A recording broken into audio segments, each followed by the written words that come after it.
back. Obviously, you didn't get the result that you wanted tonight, but you put on the fight that I think everybody wanted to see, right? So, I mean, how are you feeling after a performance like that? Credit to Clay, man. You know, he's probably the only guy that will fight me like that. You know, so straight up, props to him. It's, you know, I've been through a lot past 2 years. You know, my career has been on the line, switching over PFL. So coming in here and getting a game opponent like that, I feel like he's the best guy.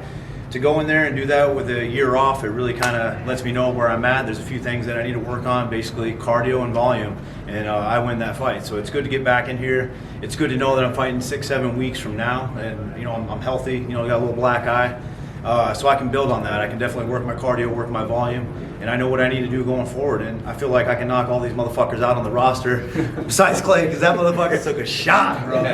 He's a beast, man. So props to him. You know, I don't feel like anybody else would have fought me like that for sure. I was gonna say, did anything surprise you with it? Because you did connect a couple of times, and you know, he didn't go anywhere. Now you probably hadn't been watching, you know, his past career or whatever. But I mean, did it surprise I've been watching you? Kind of? I watch. Trust me, bro. I'm a night stalker, dude. I watch these guys. I know what he's capable of. You know, with a guy with that type of boxing experience, you know, he's saying he's got the better hands. You know, he was good. I just felt like maybe he had the volume. I felt like my leg kicks, my head kicks, my calf kicks, everything was there. My power. I just got to get back on my cardio, my runs, and maybe a little bit more swimming, and just put out that volume. And I crush everybody in the division. I feel like going forward, it's time to knock everybody the fuck out and get back to the top. After a battle like that, I mean, you said it 6-7 weeks from now. Like, are you, as you sit there right now, you're like, yeah, that's a great idea. I'm totally down to fight again in 2 months. I'm ready to fight right fucking now. I kid you not, bro. I'm like literally ready to fight. Like that was a good learning lesson to be in there. Like after a year, after all the stuff I've been through, you know, I really want to thank my family, my team. They've really had my back. You know. Hey, if you're down and you're out, bro, reach out. Talk to people, really reach out, because if it wasn't for that support system, I wouldn't be here. So motherfuckers really got my back, and I really appreciate it. My coaches, my loved ones, my new management team, the PFL, Players for Life. Thank you guys for having my back. I really appreciate it. So going forward, you're going to see the best Journey Stevens ever. That's awesome. And last thing for me, it sounds like you kind of are that way, but I mean, I know you would have liked to get the win, obviously. But can you walk out proud and say, man, you know, everybody that watched that was happy. There's people saying fight of the year, you know what I mean? Can you be proud of a performance like that? Yeah, you know, no one fucking yells "you suck" at the fucking when I'm walking out. You know, I heard who the fuck's that guy in the beginning, you know, but that shit fucking riles me up. But no one ever says like, dude, that was a shitty fight. You know, everybody's giving me mad props. My team. Well, what I felt in there, what me and my coaches felt in there, that I was fully present, that was a really game opponent, and there's just really two things I really need to work on, and I just told you guys what that is: cardio and volume, and I destroy everybody in the division. If I fight him again, I'm coming out on top for sure. Hey Jeremy, you clocked him a few times. Were you surprised that he's still standing? Yeah, fuck yeah. You're clock and collar, just man, that was great, bro. That was props to him. He's a very tough dude. When I hit people like that, you know, there's a normal reaction. Props to his team, his boxing. You know, he came to fight. You know, he didn't fight me like no bitch. But I did turn a boxer into a wrestler. I do want to point that out. It was your first fight, 15 years not in the UFC. How did it feel fighting in a smart cage in your new spot? Dude, honestly, it felt great. You know, this was amazing. I had a lot of crowd support here, a lot of good team, the media really behind me, all the people in the PFL. It's been tremendous. Everybody smiles on their face. They make my job super easy. Everything's chill here. I love it. I feel like I have a really good home here, and you're gonna see me do big things. I'm gonna come out on top. I'm gonna flip the script like James Brown, baby. Finally for me, man, I was wondering if you got to see any of the other fights and if you were impressed by anybody. Yeah, I saw a lot of right-hand knockouts, so I was like, yeah, baby, we're in alignment. So I just didn't go my way tonight, but anybody else on that roster, I smoke for sure. Thank you. Hey, Jeremy, there were a couple of really cool moments where he dumped you and you just sort of walked away. What was going through your mind when you just saw him turn your back and kind of head across the octagon? Kill that motherfucker. Kill him. That's it, bro. It's kill, you know? Is there anything that maybe surprised you? Obviously, with the research that you've done, you were really well prepped, but did you do anything that you were like, man, I didn't even see that coming? No, nothing surprised me. Clay Collar's a beast. I said it from the very beginning. This guy's going to fight. He's going to be there. He's not somebody that I'm going to have to chase around, you know, like a Zabit. You know, I felt like I won that fight too, but that guy ran around. Clay Collar's not that guy. He was a very game opponent. I appreciate him bringing that type of fight. You know, and after a year off and a lot of stuff that I've been going through, it was good to have that number. He is the number one guy in my mind. No one else fights me like that. I knock out the champion. I knock out those other guys. I just talked to that Canadian dude, and I was like, I'll see you soon. He's like, God, I hope not. So I'm like, I know, bro. That fight right there just puts me on the map. So, you know, fuck everybody. This isn't like the UFC where you get laid off 6, 7 months, 8 months after a performance like that. I get to come back here, fight in 6, 7 weeks, and build on this cardio and build on the volume. And I just did that to the #1 guy. So look out for me, because I'm here and I'm for real. And last thing for me, let's say Anthony Pettis was standing right in front of you. What would you say to him right now? He's at 170. You know, I like. You know, I told you guys, he looked a little big when I saw him around the UFC, you know, then he moved up, you know. I feel like he's not treating the company very fair. They paid him a lot of money. He doesn't show up for them. For you guys, especially around here, he's walking around big fame. I turned him into a wrestler too, so we can get it at 55, 70 if he happens to run across. I would love to fight Anthony Pettis. To me, I feel like he's on the decline. My performance speaks for itself. Jeremy, kind of sticking with the weight thing there, your second fight in a row at 155. How does your body feel not having to cut that extra 10 pounds in there? Man, my stomach feels a lot fucking better. You know, I don't know about you guys, but you guys ever been drunk and you're trying to throw up just to get that shit out? Like, that's how I felt like during the 145-pound weight cuts. You know, that was happening.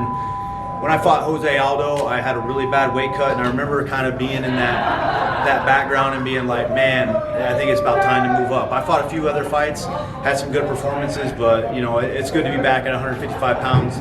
I can work on what I did tonight and build that, and you know, no one's throwing me around here at 55. So a few things I need to work on, but I feel great here. Guys, I just got to take a few from Zoom. Go ahead, Tony. No, Zoom's done. All right, we'll go to Zoom. Anything Yep. else? Jeremy, is there a particular fight that you'd like for your next go-round? Man, if I was going to call out anybody, it would have been is Clay Collard. That was the guy I wanted to come in here and have that scrap with. I felt like he was the best guy on the roster.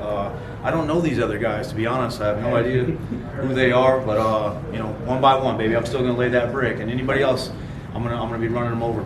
Hey Jeremy, I know fans would have loved 10 more minutes of that fight. Do you think it would have gone any differently if it was slated for 5? Yeah, he was getting tired. You know, we're banging. Who doesn't want to see another 2 rounds of that, right? You all agree? You want to see 2 more rounds of that? I'll get up there. We'll get to the 5 rounds. You'll see me in the future, and you'll see me at my best for sure in the future. Hey Jeremy, I was just wondering, you said you wanted to fight Clay Collard again. You are in the PFL now, so that can happen at the end of the year in the finals. Is that the person that you're looking to get back into the ring? Yeah, fuck yeah, man. That was a sick ass fight, dude. You know, I watched that Chimaev and Burns fight, and that fight really pumped me up. You know, I was like, dude, I want to get into a fucking fight like that. And coming here tonight, you know, I've been watching Formula One. I was ready to die tonight, you know. It's been a long fucking layoff, so it was good to come in here and have that type of scrap, have a guy with a set of balls on him to fight me like that and go in there. You know, I think I clipped him like 7, 8 times, dude. I mean, that was an insane fight. So an extra 2 rounds and more of that for sure. I'll see Clay in the future. I didn't even initially score it because I was like, this isn't going to the judges. I was blown away in all 3 rounds. Yeah, it was sick. Like each round, like kept going by. I was just like getting more happy, and my coaches were in there, staring at them in the eyes, and I'm like, all right, I know it's close, but like we're fucking tearing it up. We're ripping and tearing. So I'm excited, man, because I just got to build on this. You know, it's been a long layoff to come in here and have a performance like that with the #1 guy. People might write me off, but if you know who Clay Collard is and what I just did, you know, I'm definitely still a threat in this division. With people writing you off, you know, you're on a skid right now, but do you feel like the people in the division are going to be like, he's on a skid, he's not Jeremy Stephens anymore? Or do you think this fight tonight was like, oh? No, you know, I just talked to my daughter. My wife said she was a little upset, you know, and I was like, hey, this is just like hitting a ball right back to the pitcher, and it's a fucking super hard shot, but she catches it.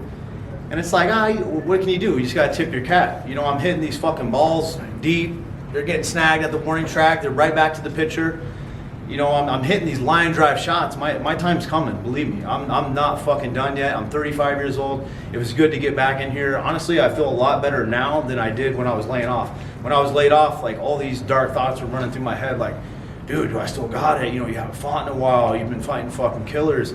And still, I come into this organization and fight the best guy. That's all I do is fight the best.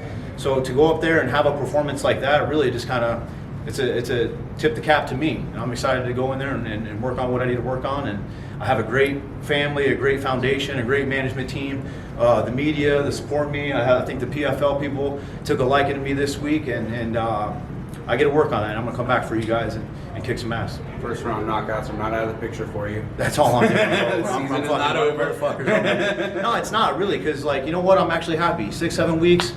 those guys on the roster that fought tonight, I'm sleeping them. There's no doubt about it. You're going to see me catch some big points. It's my first fight back in a while. Now I got some rhythm, and you're going to see a better version of me come in 6-7 weeks. Mark my words. How was the gas tank? Good. I felt good. I felt present tonight. I felt really, really good, man. I feel like I need to work on my cardio a little bit. I laid off the runs. I had like little injuries here and there. I laid off my long runs. I did a lot of sprints. So I feel like I can work my long runs, get back to some swimming, like 90 minutes like I used to, kind of the Diaz triathlon style. And I'm healthy. You know, I have a little black eye. That shit ain't nothing. I can get right back in there. My legs are fine. I'm ready to rock. We got to get Jeremy out of here. Thanks, guys. Rematch the banana, Jeremy. Huh? You got to rematch the banana. Yeah, fuck the banana, man.